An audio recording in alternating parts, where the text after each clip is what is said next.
And when you're truly focused and you're truly paying attention and you're in the present moment, all of a sudden, you will leave this three-dimensional reality. And when you leave this three-dimensional reality, there's only one other place you go, and that is the realm of thought, and that's called the quantum field.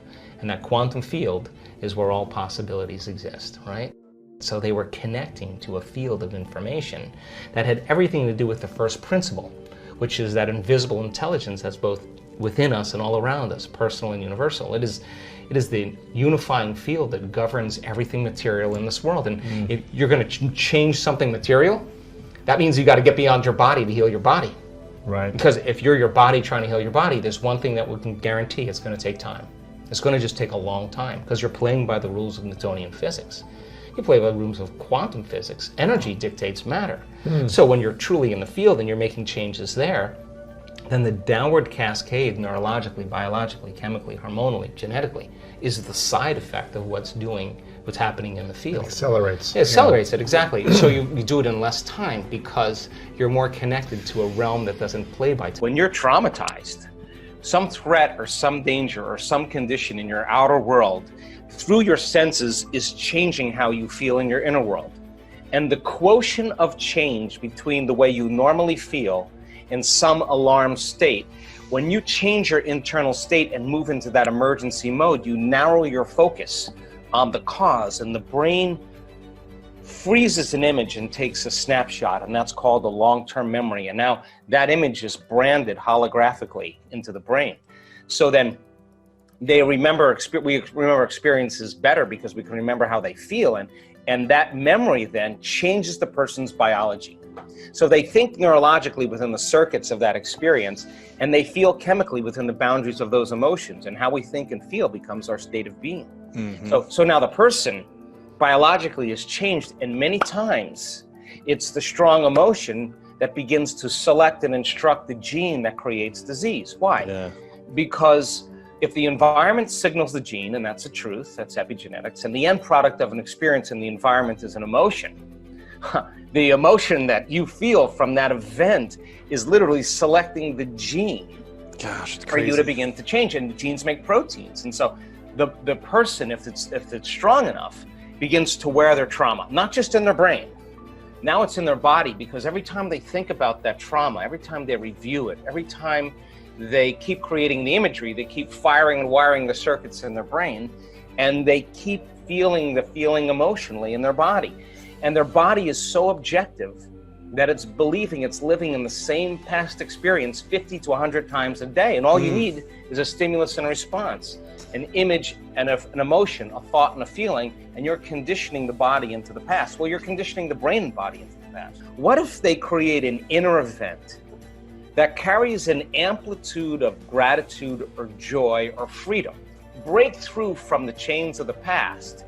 When the body is liberated and you feel that elevated emotion, the stronger the emotion you feel from that breakthrough, the more you're going to pay attention to the image in your mind. And now you're beginning to brand new circuitry in the brain, and your body's being conditioned into a new future. And the stronger the emotion you feel, and the more you pay attention to the picture, the more you're conditioning the body over time to the future instead of the past. So now you keep knocking on that genetic door emotionally, then that emotion ultimately signals a new gene that upregulates that gene to produce better proteins, and the person then all of a sudden starts healing. And we have research to show that people can do that in 4 days, signal genes to reduce cancer cells and growth, to signal stem cells to suppress, to go to active tissues and repair them and regenerate them and suppress inflammation.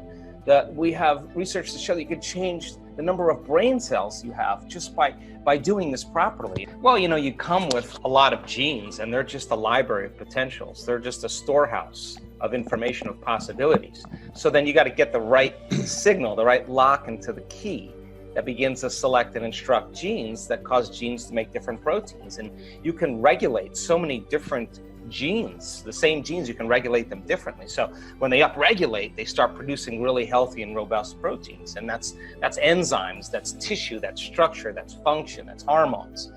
It's immunoglobulins. When they downregulate because of some alarm, when there's not a lot of energy, for long-term building projects. Well, then you keep doing that, then the body starts producing cheaper proteins. It's a different signal. It's not a time for growth. And so now to answer your other question, Yes. then it makes sense then that if you have been if you had experience of trauma, say, for example, and it's created the feeling of fear, and your fear is that it could happen again. And you don't know this, but every time you think about that future, that possible worst case scenario, and you feel the emotion, you're conditioning your body to become the mind subconsciously of anxiety. So now, all you need now is some cue in your outer environment that says it's unsafe, that there's damage there, that you're a victim, something's bigger than you that could have an effect on you. Well, now that feeling of fear is going to cause you to think thoughts equal to it. So the person then no longer needs the environment to feel that fear. They just have to have the thought about that condition now. And now they're literally knocking their brain and body out of balance by thought alone. And the body's constantly living in emergency mode. And it takes a lot of energy, a lot of resources to live in emergency mode all the time. And guess what system becomes compromised by it? Immune system. Your immune system. Why? Because you have two protection systems. You got a system that protects you from dangers in your outer world. That's the gas pedal. That's the sympathetic nervous system. That's the fight or flight nervous system. Danger, threat out there. Use all the energy because you gotta survive. And when you survive, you got to take care of your body. So Right. So now that system can work really well short term. It doesn't work really well if you keep it on all the time. Because if you're mobilizing all that energy for some threat in your outer world, there's no energy in your inner world for growth and repair. There's no energy for long-term building projects. And energy leaves the brain and it leaves the heart and it moves into these lower centers because now you're tapping the body's resources because there is an emergency. But whether the emergency is real or imagined, whether your anger is valid or justified or not, that you're tapping the body's very energy to heal by doing this. And the immune system says, well, we're part of really the other nervous system. We're the brake, we're the clutch. We need to get into relaxation. We need to get back into balance again. And when we do, then we'll metabolize, then we'll assimilate, we'll reproduce, we'll excrete properly. Mm-hmm. So now you got this kind of battle between the gas pedal and the brake, and the immune system says, hey, listen, if there's foreign agents, if there's viruses, bacteria, molds, funguses, listen, we don't have a whole lot of energy here to deal with them because we're fighting this war out there. There's no homeland security. So they shut down certain receptors in the immune system. They shut down function of those lymphocytes, those white blood cells that are your inner army of protection. And it takes a lot of energy to fight a virus and a bacteria. But if there's no energy, hey, listen, it takes energy to raise the body's temperature. Where do you think that comes from? That's part of that branch called the autonomic nervous system. And the sympathetic, the gas pedal, is part of it. And the parasympathetic is the clutch, is part of that autonomic nervous system. And it's a check and balance. But so you stay in emergency for an extended period of time.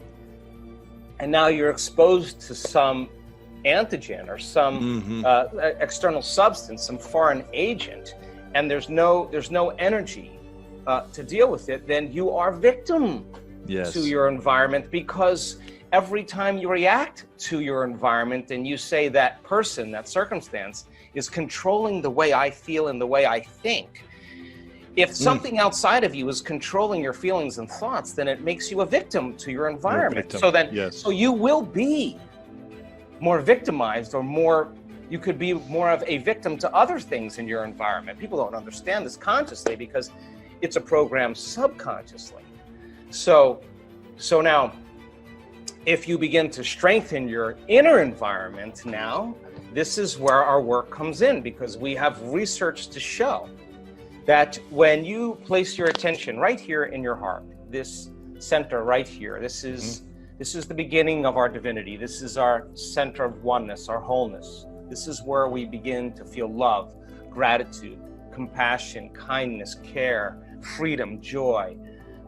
It's all these elevated emotions that are heartfelt emotions. That our research shows that when you begin to teach people how to open this center, and you teach them a formula on how to practice it, that if they did that for 4 days, that they would begin to strengthen their immune system by 50%.